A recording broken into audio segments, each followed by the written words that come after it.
नमस्कार दोस्तों। तो फिर से आज से हम शुरुआत करने वाले हैं। काफ़ी लंबे समय बाद फिर से दोबारा से मिल रहे हैं। कुछ हेल्थ इश्यूज और कुछ अन्य कारणों की वजह से हम क्लासेस को कंटिन्यू नहीं कर पाए, बट आज से फिर से हम अब एग्जाम पॉइंट ऑफ व्यू को देखते हुए एग्जाम काफ़ी नज़दीक आ रहे हैं तो दोबारा से स्टार्ट करेंगे। ठीक है, तो लास्ट टाइम जो हम पैसिव वॉइस का सीरीज कर रहे थे या उसमें कुछ हमने क्लासेस को डिस्कस किया था, समझने का प्रयास किया था, तो उसी के उस सीरीज में अब हम कुछ इंपॉर्टेंट क्वेश्चंस हैं उनको यहाँ पे वन बाय प्रैक्टिस करने का प्रयास करेंगे। This is like a practice batch. तो उससे हमें कॉन्सेप्ट्स बहुत क्लियर हो जाएंगे और वो एग्जाम के लिए बहुत ही इंपॉर्टेंट साबित होंगे। ठीक है, तो स्टार्ट करते हैं without any delay. Like number 1। ठीक है, हम सबसे पहले बिगिनिंग से स्टार्ट करते हैं। I bought a dictionary yesterday.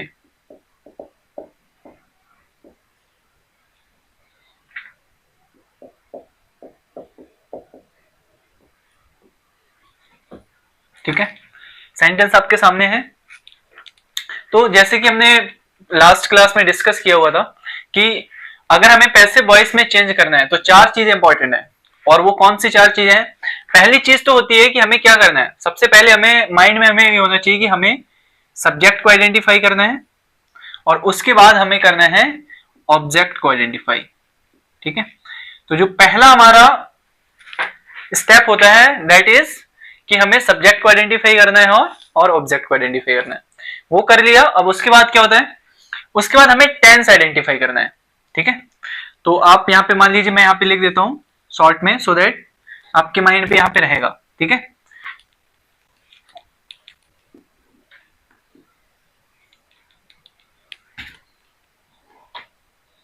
ठीक है, तो फर्स्ट स्टेप क्या है? Subject and object. आपको सब्जेक्ट एंड ऑब्जेक्ट को पहचानना है। दूसरा स्टेप होता है आपको टेंस आइडेंटिफाई करना होता है।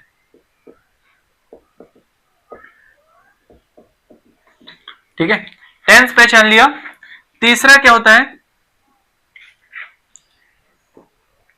Interchange the position of subject and object. Interchange subject है ना, object and object to subject. और चौथा होता है, वो इंपॉर्टेंट पॉइंट ये है कि वर्ब की इसमें हमेशा थर्ड फॉर्म होती है ना। हेल्पिंग वर्ब के बाद हमेशा क्या रहेगी? वर्ब की थर्ड फॉर्म रहेगी। और यहाँ पे केस का भी ध्यान रखना होगा। हमें क्या ध्यान रखना होगा? ऑब्जेक्टिव केस, केसेस का ध्यान रखना होगा, है ना, केस का ध्यान रखना होगा। तो ये चार चीजें अगर आपके माइंड में है तो बाकी चीजें आपके लिए क्या होंगी? आसान होने वाली है। जैसे मान लीजिए यहाँ पे लिखा है I bought a dictionary study, तो यहाँ पे सबसे पहले क्या करिए? अ डिक्शनरी आप लिख दीजिए यहाँ पे, है ना। आपने आइडेंटिफाई कर लिया। दूसरा आपने टेंस आइडेंटिफाई किया है, पास्ट इंडेफिनिट है। अब इंटरचेंज कर दो पोजीशन, अ डिक्शनरी, और यहाँ पे लिख दीजिए आई को ऑब्जेक्टिव केस में क्या लिखेंगे? बाई मी, है ना। अब बाकी चीजें आपको यहाँ पे रखनी है ना। बाकी चीजें आपको क्या करना है? डिक्शनरी हो गया। अब आप देखो डिक्शनरी सिंगुलर है प्लूरल है। अगर ये सिंगुलर है तो क्या करोगे? टेंस यहाँ पे पास्ट इंडेफिनिट है तो यहाँ पे वाज लगा दीजिए। ठीक है, डिक्शनरी वाज। अगर यहाँ पे ये प्लूरल होता ऑब्जेक्ट, जैसे मान लीजिए ऑब्जेक्ट है, जब ये सब्जेक्टिव केस में आएगा, अगर यहाँ पे प्लूरल होता तो प्लूरल हेल्पिंग वर्ब, सिंगुलर है तो सिंगुलर हेल्पिंग वर्ब। ठीक है, point is very clear. Dictionary was. अब यहाँ पे बाउट का थर्ड फॉर्म क्या होता है? बाउट ही होता है। डिक्शनरी वाज बाउट बाय मी, और ये स्टडी का क्या रहेगा? यस्टरडे। ठीक है, अब पॉइंट समझने वाली बात है, कभी भी यस्टरडे, टुमारो या इस तरीके से एडवर्ब ऑफ आते हैं ना, एडवर्ब ऑफ टाइम आते हैं, मैनर, एडवर्ब ऑफ मैनर, तो उनको हम लास्ट में यूज करेंगे। उनको हम पहले नहीं लिखेंगे। I dictionary was bought yesterday by me, नहीं, dictionary was bought by me yesterday. ठीक है, तो इस तरीके से करेंगे। चलिए अब दूसरा समझने का प्रयास करते हैं। जैसे नंबर 2 है, क्या है? We help them in every way, right. We help them in every way. ठीक है, ये सिंपल सा है। अब आपको करना क्या है? सेम वही 4 प्रोसेस है। सब्जेक्ट आपका ये है, ऑब्जेक्ट आपका ये है, बल्कि ये क्या है? डायरेक्ट इनडायरेक्ट ऑब्जेक्ट है। अब आप देख सकते हैं इन every way adverb of manner है। तो ये एक चीज क्या रहने वाली, लास्ट में रहने वाली। अब आप इस टेंस पहचानिए, टेंस पे आइडेंटिफाई करोगे तो प्रेजेंट इंडेफिनिट निकलेगा। तो देम को अब आपने क्या किया यहाँ पे, दे, ठीक है। अब यहाँ पे दे, अब देखो यहाँ पे दे सिंगुलर है, तो सिंगुलर के अकॉर्डिंगली यहाँ पे क्या आ जाएगा, आर, और हेल्प का थर्ड फॉर्म हो जाएगा दे आर हेल्प्ड, है ना, बाई, वी का हो जाएगा अस, इन एवरी वे, है ना। तो पॉइंट कहने का ये है कि एडवर्ब ऑफ मैनर जो होते हैं, इस तरीके के वर्ड्स आए तो इनको लास्ट में ही यूज करना है, स्टार्टिंग में या इसके ऑब्जेक्ट के जस्ट पहले यूज नहीं करना है, ठीक है। They are helped in every way by us, कभी कभी इसको आप ऐसे देखने को मिलेगा कि एवरी वे को क्या किया जाएगा, हेल्प्ड के जस्ट बाद दिखा जाएगा, they are helped in every way by us, तो वैसा भी ठीक है, बट हमें प्रेफर करना है ये वाला, है ना। अगर आप ऐसा देखते हैं तो आप अवॉइड करिए, आप इस तरीके से यूज करिए, this sounds more fine. Third देखिए, जैसे हाँ ये सिंपल सा है, it worries me, it worries me, ठीक है।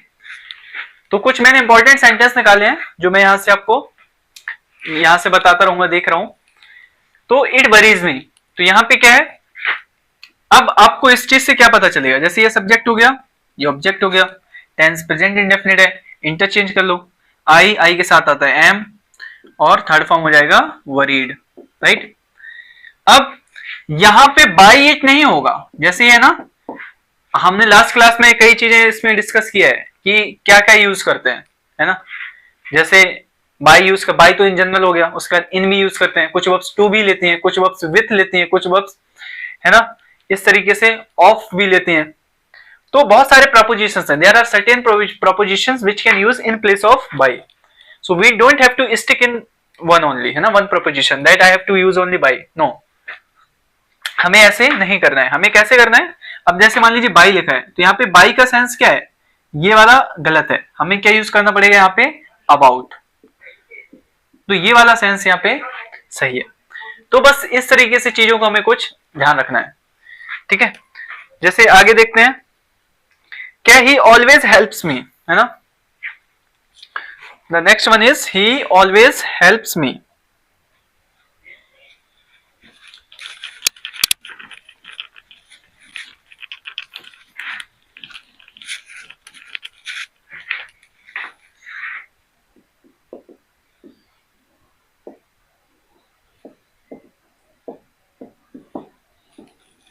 अभी तक हमने देखा था कि एडवर्ब लास्ट में हो रहा था, इस वाले सेंटेंस में क्या सिचुएशन है, इस वाले सेंटेंस में सिचुएशन है कि एडवर्ब कहां हो रहा है,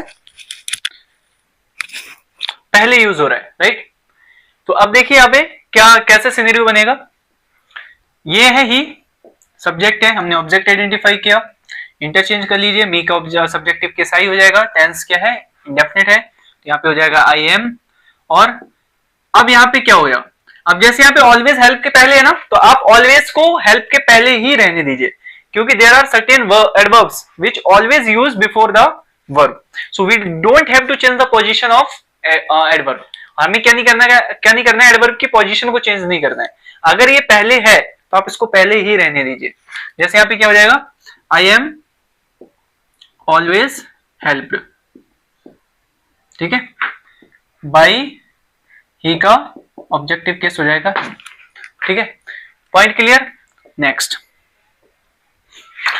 आपको देखने में लग रहा होगा काफी इजी है, बट जो हम पॉइंट डिस्कशन करना चाहते हैं वो है कि एडवर्ब कैसे यूज करना है, कभी लास्ट में करते हैं, कभी पहले यूज करते हैं, तो वो चीजें हम समझने का प्रयास कर रहे हैं। बाकी सेंटेंस और टेंस वाइज देखेंगे, दे आर क्वाइट इजी, है ना, we are trying to understand through the present indefinite and past indefinite sentences. Now the next one is, who teaches you English,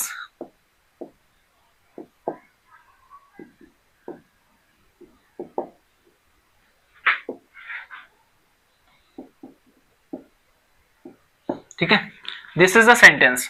अब हम इस वाले, हम यहाँ पे दो इंपॉर्टेंट चीज समझने का प्रयास करेंगे। एक सेंटेंस ये है,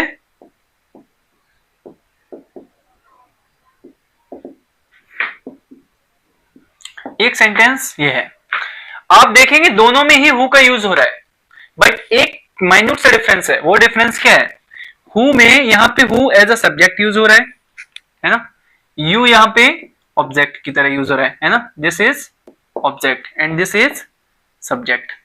ठीक है, यहां पे जो हु है, यहां पे ये हु है ऑब्जेक्ट की तरह यूज हो रहा है और ये यू है सब्जेक्ट की तरह यूज हो रहा है। तो अब इस सिनेरियो में जब हम करने का प्रयास करेंगे, तो क्योंकि ये इंपॉर्टेंट है, इस तरीके का अगर आपके सामने कभी एग्जाम में आ जाएगा तो आपके सामने ऐसी स्थिति बन जाएगी कि आप सोचेंगे अरे ये क्या है, इसको कैसे करें। तो हु टीचर्स यू इंग्लिश को कैसे हम लिखेंगे, सिंपल है, हु को हम क्या यूज करते हैं, पैसे में चेंज करने के लिए हु का बाय होम कर देते हैं, राइट। प्रेजेंट इंडेफिनिट टेंस है तो क्या हो जाएगा, बाय होम आर यू। अब यू के अकॉर्डिंगली ऑब्जेक्ट है तो ऑब्जेक्ट को हमने सब्जेक्ट बनाया, बाय होम यहाँ पे देखिए ऑब्जेक्ट था, अब यू की जगह यू लिखेंगे, लेकिन पॉइंट ये है कि अब ये यू सब्जेक्ट की तरह काम कर रहा है, पहले ये यू ऑब्जेक्ट की तरह काम कर रहा था, अब यहाँ पे हु था वो सब्जेक्ट की तरह काम कर रहा था, बट इस सिचुएशन में बाय होम लग गया तो ऑब्जेक्ट की तरह काम कर रहा है। By whom are you teachers का यहाँ पे हो जाएगा taught, by whom are you taught, और इंग्लिश की जगह क्या रखेंगे, इंग्लिश। ठीक है, और इंटेरोगेटिव का इंटेरोगेटिव, यानी कि इंटेरोगेटिव स्ट्रक्चर है तो इंटेरोगेटिव स्ट्रक्चर ही रहेगा, हम इसको स्ट्रक्चर वाइज चेंज नहीं करेंगे। We can't change interrogative into affirmative और affirmative into negative, this thing we can't do it, but what we can do, that is we can understand and change into passive voice very technically, right? Just like in next sentence, if we look, who are you talking to, so here who is used as a subject। अब who का इस्तेमाल subject की तरह हुआ है, कैसे, जैसे मान लीजिए who ऑब्जेक्ट की तरह है और you सब्जेक्ट की तरह है, यहाँ पे जो सेंस आ रहा है ना, जो जैसे who का सेंस है वही अगर हम यहाँ पे whom लिखें तो सेम सेंस है, जो हु का सेंस आ रहा है ना, who are you talking to, उसी अगर तरीके में यहाँ पे होम लिख दूं, whom are you talking to, तुम किससे बात कर रहे हो, तो दोनों का सेंस सेम ही है। तो अगर मान लीजिए होम ना लिखकर सिर्फ हु लिखा है तो आपको कंफ्यूज नहीं होना है, आपको बस माइंड में एक चीज बना के रखनी है कि हु यहाँ पे एज ऑब्जेक्ट की तरह यूज हो रहा है। क्यों, आप समझेंगे कैसे, समझेंगे बहुत सिंपल उसमें, कि जो यू है ये यहाँ पे वर्ब के बाद आ रहा है, अगर यू वर्ब के बाद आ रहा है तो समझिए कि यू यहाँ पे क्या है, ऑब्जेक्ट है। अगर यहाँ पे यू मेन वर्ब के पहले आ रहा है तो समझिए कि यू यहाँ पे सब्जेक्ट है। देखिए ये मेन वर्ब है, इसके बाद में आ रहा है, ये मेन वर्ब है, इसके क्या आ रहा है, पहले आ रहा है, तो ये यहाँ पे सब्जेक्ट है और ये यहाँ पे ऑब्जेक्ट है। अब इसको चेंज करेंगे तो कैसा होगा, अगर हु ऑब्जेक्ट की तरह यूज हुआ है तो हु को हम क्या, अगर हु ऑब्जेक्ट की तरह यूज हुआ है तो हु को हुम ही रहने देंगे, राइट। ये चीज आपको समझनी है, अगर हु ऑब्जेक्ट की तरह यूज हुआ है तो हु को हु ही रहने देंगे, अगर हु सब्जेक्ट की तरह चेंज हुआ है तब वहां पे सब्जेक्ट की तरह यूज हुआ है तब हम बाय हुम करेंगे, अगर हु ऑब्जेक्ट की तरह यूज हुआ है तो हु को क्या रखेंगे, हु ही रखेंगे, हम यहाँ पे होम नहीं करेंगे, हु।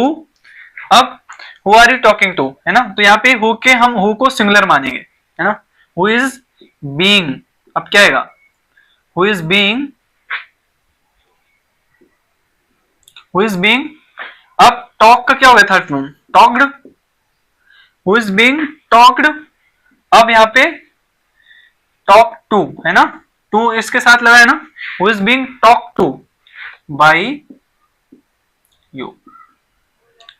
ठीक है, ये जो टू है ये इसके साथ आया हुआ है ना, ये टू एजेंट के लिए आया हुआ है, लेकिन कई बार ऐसा देखने को मिलेगा कि सिर्फ यहाँ पे क्या होगा, टू हटा देंगे, who is being talked by you, तो ऐसे भी ठीक है ना, लेकिन कई बार कई ऑथर्स ऐसा मानते हैं कि नहीं, जो टू है ये इसके लिए यूज हुआ है ना।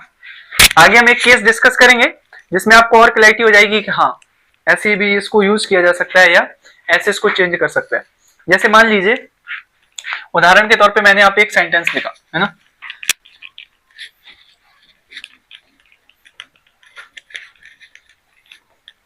जैसे मैंने लिखा Ram always helps the poor, या फिर और थोड़ा सा सही लिखते हैं, boys laughed at the poor, है ना। ये देखिए यहां पे आप और थोड़ा अच्छे से समझ पाएंगे। अब समझने का प्रयास ये कीजिएगा कि जैसे मान लीजिए लाफ्ड लिखा है, तो लाफ्ड क्या है यहाँ पे, लाफ्ड जनरली जैसे मान लीजिए मैंने लिखा ही लव्ड, है ना, मैंने ये सेंटेंस लिखा। अब आप देखोगे कि लव्ड है ये इंट्रांसिटिव वर्ब है। लव्ड क्या है? एक इंट्रांसिटिव वर्ब है, राइट। अब इंट्रांसिटिव वर्ब का तो पैसे बनता नहीं है, लेकिन अगर इंट्रांसिटिव वर्ब के साथ क्या आ जाए, इंट्रांसिटिव वर्ब के साथ अगर ऐड आ जाए तो वो ट्रांसिटिव वर्ब का काम करेगी। तो वही सेम सिचुएशन है, ये हो गया सब्जेक्ट, ये हो गया ऑब्जेक्ट। इसको इंटरचेंज कर दीजिए, यहाँ पे द पुअर यहाँ पे आ जाएगा, राइट। लाफ्ड एट, अब द पुअर यहाँ पे क्या प्लूरल है, तो यहाँ पे हो जाएगा were, the poor were laughed at. अब यहाँ पे क्या होगा, बाई बॉयज, है ना। अब आप देखोगे the poor were laughed eight by boys, यहां पे जो एट है ना, ये इसको ट्रांसिटिव बनाने के लिए लगा हुआ है, क्योंकि हम अगर पहले एक्टिव वॉइस में देखें तो लाफ्ड के साथ जो एट लगा हुआ है ये ट्रांसिटिव है, इसके एट के साथ आया तभी ट्रांसिटिव बना, अदरवाइज ये इंट्रांसिटिव वर्ब था। तो बाई लगा है एजेंट के लिए, है ना, ये एजेंट के लिए लगा है, और एट लगा है वर्ब के लिए, जो कि ट्रांसिटिव वर्ब बनाने का काम कर रहा है। तो यही डिफरेंस होता है, जैसे कि हमने प्रीवियस वाले सेंटेंस में देखा। ठीक है, अब चलिए थोड़ा सा और आगे समझ बढ़ते हैं।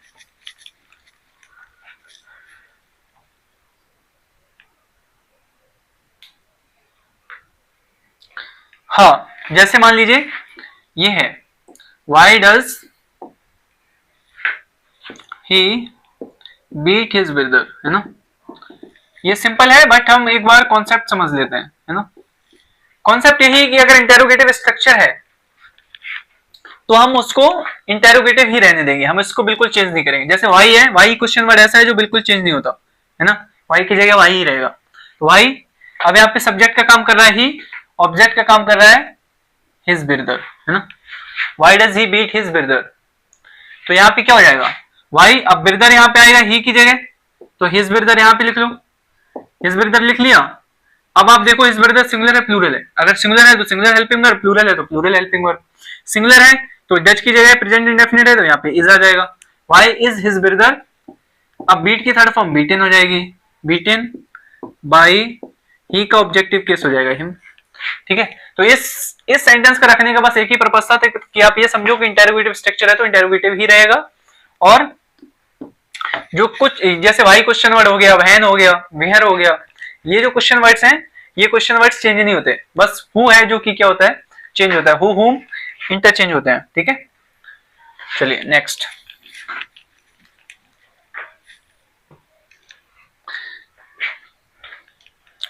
हाँ, जैसे वी शुड एडमायर द, हाँ एक सेंटेंस जैसे we should admire the freedom fighter, है ना।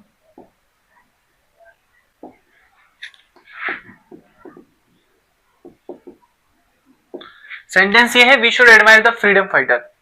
अब आपको क्या समझना, क्या करना है ना।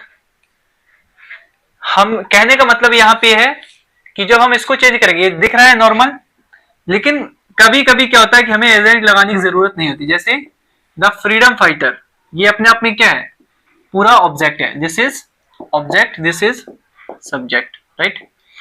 अब जब हम इसको बनाएंगे तो क्या कैसे करेंगे, the freedom fighter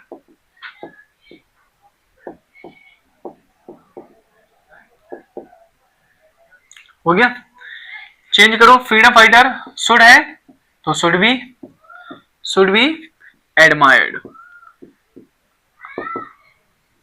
by us. अब हमें इसकी जरूरत नहीं है बाय अस की, है ना, क्योंकि freedom fighter should be admired, ये एक सेंस ऑफ मोरालिटी है ना। This sentence gives a sense of morality, और जहां पर भी सेंस ऑफ मोरालिटी की बात आए तो आप समझ लीजिए कि हमें वहां पे एजेंट को यहां पे लिखने की जरूरत नहीं है। ठीक है, आई होप आप समझ पा रहे होंगे। चलिए नेक्स्ट है, हाँ ठीक है, नेक्स्ट है will you not attend the class.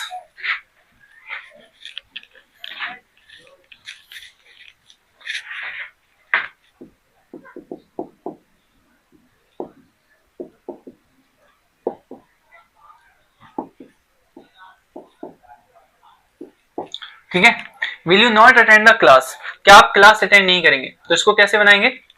देखो अब ये भी इंटेरोगेटिव स्ट्रक्चर है, बट ये हेल्पिंग वर्ब से स्टार्ट है। हमने पहले वाला स्ट्रक्चर देखा था जो क्वेश्चन वर्ड से स्टार्ट था। अगर ये हेल्पिंग वर्ब से स्टार्ट है तो उसको हेल्पिंग वर्ब ही रखेंगे, हेल्पिंग वर्ब की जगह। नॉट है तो नॉट की जगह नॉट ही रखेंगे। स्ट्रक्चर सेम रहेगा, बस सब्जेक्ट और ऑब्जेक्ट का पोजीशन चेंज होगा और उसका हम यहाँ पे थर्ड फॉर्म यूज करेंगे, ठीक है। जैसे मान लीजिए यू यहाँ पे क्या है, यू यहाँ पे सब्जेक्ट है और द क्लास यहाँ पे क्या है, ऑब्जेक्ट है। तो यहाँ पे रख दीजिए द क्लास, ठीक है। विल की जगह क्या रहेगा, विल ही रहेगा। Will the class not be, और अटेंड का थर्ड फॉर्म क्या हो जाएगा, अटेंडेड बाय यू, ठीक है। इस तरीके से आप क्या कर सकते हैं, इसको बना सकते हैं। चलिए अब जो इसका नेक्स्ट है वो थोड़ा सा इंपॉर्टेंट है। इंपॉर्टेंट इन द सेंस कि अभी तक हम देख रहे थे कि एक ऑब्जेक्ट था, एक सब्जेक्ट था, है ना। अब हम जो अगला देखेंगे उसमें देखेंगे कि एक सेंटेंस होगा, एक सब्जेक्ट होगा, बट 2 ऑब्जेक्ट्स होंगे। अब 2 ऑब्जेक्ट के साथ हमें कैसे डील करना है वो हम समझते हैं। जैसे मान लीजिए यहाँ पे लिखा है दे रिफ्यूज्ड हिम एडमिशन, है ना, दे रिफ्यूज्ड हिम एडमिशन, है ना। सेंटेंस ये है दे रिफ्यूज्ड हिम एडमिशन, तो कैसे करेंगे, सब्जेक्ट हो गया, ऑब्जेक्ट, ऑब्जेक्ट फर्स्ट, या इसे हम वर्ड देंगे डायरेक्ट ऑब्जेक्ट। ये कौन सा ऑब्जेक्ट है, direct object. Direct object always what का आंसर देता है ना। व्हाट का आंसर आ रहा है तो डायरेक्ट ऑब्जेक्ट है, whom का आंसर आ रहा है तो इनडायरेक्ट ऑब्जेक्ट है, ठीक है। और आप एक चीज समझ लीजिए, डायरेक्ट ऑब्जेक्ट मोस्टली थिंग्स होते हैं, whom, और इनडायरेक्ट ऑब्जेक्ट पर्सन होते हैं। तो ये हो गया इनडायरेक्ट ऑब्जेक्ट, और इनडायरेक्ट ऑब्जेक्ट हमेशा क्या होते हैं, पर्सन, है ना, ठीक है।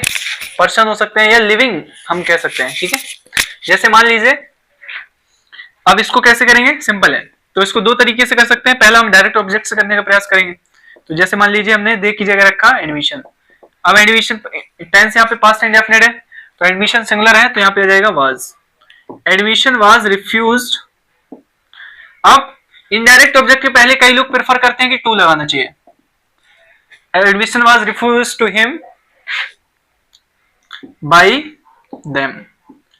कई लोगों का ये मानना होता है कि नहीं सर टू लगाने की जरूरत नहीं है, एडमिशन वाज रिफ्यूज्ड हिम, है ना, बाय देम, ऐसे भी कर सकते हैं, ठीक है। आपका ये आपके ऊपर है, बट मैं प्रेफर करूंगा आप टू लगा दीजिए तो मोर एक्सप्लिसिटली रहेगा, है ना, क्लैरिटी ज्यादा रहेगी, कोई कंफ्यूजन नहीं रहेगा, ठीक है। और दूसरा देखिए, दूसरा केस कैसे है, दूसरे केस हम क्या कर सकते हैं, इनडायरेक्ट ऑब्जेक्ट से। तो हिम को यहां पे लगा दीजिए ही वाज रिफ्यूज्ड। अब यहां पे क्या हुआ है, admission, he was refused admission, है ना, बाय देम। यहां पे वर्ब के बाद एडमिशन लगाना है। यहां पे रिफ्यूज के बाद अगर हमने डायरेक्ट ऑब्जेक्ट लिया है तो टू हिम आ जाएगा, अगर हमने इनडायरेक्ट ऑब्जेक्ट लिया है तो डायरेक्ट ऑब्जेक्ट इसके वर्ब के जस्ट बाद रखना है। और इस तरीके से हम क्या कर सकते हैं, इसको चेंज कर सकते हैं, ठीक है।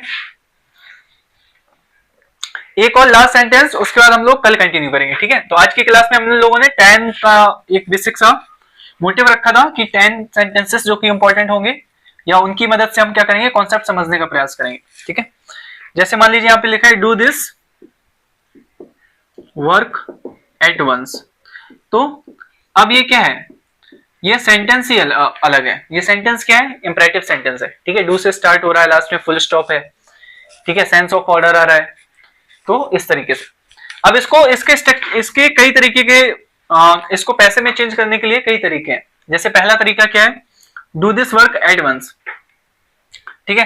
तो आप ऐसे बना सकते हैं, ऑर्डर लग रहा है ऐसे कर दीजिए, you are requested to do this work at once, है ना।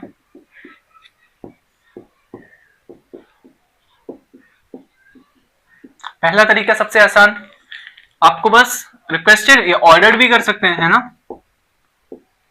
और रिक्वेस्टेड आपको वहीं यूज करना है जहां पे प्लीज लगाओ, अदरवाइज प्लीज नहीं लगाए तो हटा दीजिए, है ना, कोई दिक्कत नहीं। यू आर ऑर्डर्ड कर दीजिए, ऑर्डर्ड यहाँ पे ज्यादा अच्छा सेंस देगा। You are ordered to do this work at once. दूसरा तरीका है कि आप क्या करिए, लेट का यूज करिए। जैसे मान लीजिए मैंने किया लेट, स्ट्रक्चर ये होता है ना, let plus object plus be plus verb की थर्ड फॉर्म। ये होता है किसका स्ट्रक्चर, इंपरेटिव का, है ना, कॉमन स्ट्रक्चर। तो लेट लगा दिया, लेट के बाद क्या है, ऑब्जेक्ट हमारा ये है, तो ऑब्जेक्ट को यहां लिख दीजिए, लेट दिस वर्क, राइट। उसके बाद क्या रहेगा, बी, और डू का हो जाएगा done. Let this work be done और एट वंस, जैसे ही हमने पहले डिस्कस किया हुआ है कि एडवर्ब ऑफ मैनर या एडवर्ब ऑफ टाइम जितने भी होते हैं वो कैसे होने चाहिए, लास्ट में ही होने चाहिए, ठीक है। तो एडवांस यहाँ पे एडवर्ब ऑफ मैनर बता रहा है, तो हम यहाँ पे क्या करेंगे, इसको लास्ट में रख लेंगे। तो ये था बेसिक सा हमारा first part of most important series of passive voice. आगे हम और कई 2-3 बेसिक आइडिया है कि 5 ऐसे वीडियोस होंगे जिसमें हम सारे कॉन्सेप्ट्स कवर कर लेंगे। तो फर्स्ट कॉन्सेप्ट था जिसमें बहुत इंपॉर्टेंट चीजें हैं, आगे के और भी होंगे जो आपके एग्जाम पॉइंट ऑफ व्यू से बहुत इंपॉर्टेंट रहेंगे। आपने अगर ये सीरीज देख लिया ना तो बस आपको और पढ़ने की जरूरत नहीं, यहाँ पे सारे कॉन्सेप्ट डिस्कस किए गए हैं, सारे स्ट्रक्चर डिस्कस किए जाएंगे। You just need to understand and go through some practice, है ना, बस इतना ही। तो आज के लिए इतना ही रखते हैं, मिलेंगे फिर नेक्स्ट वीडियो में नेक्स्ट सीरीज के साथ। Okay, thank you so much, bye bye.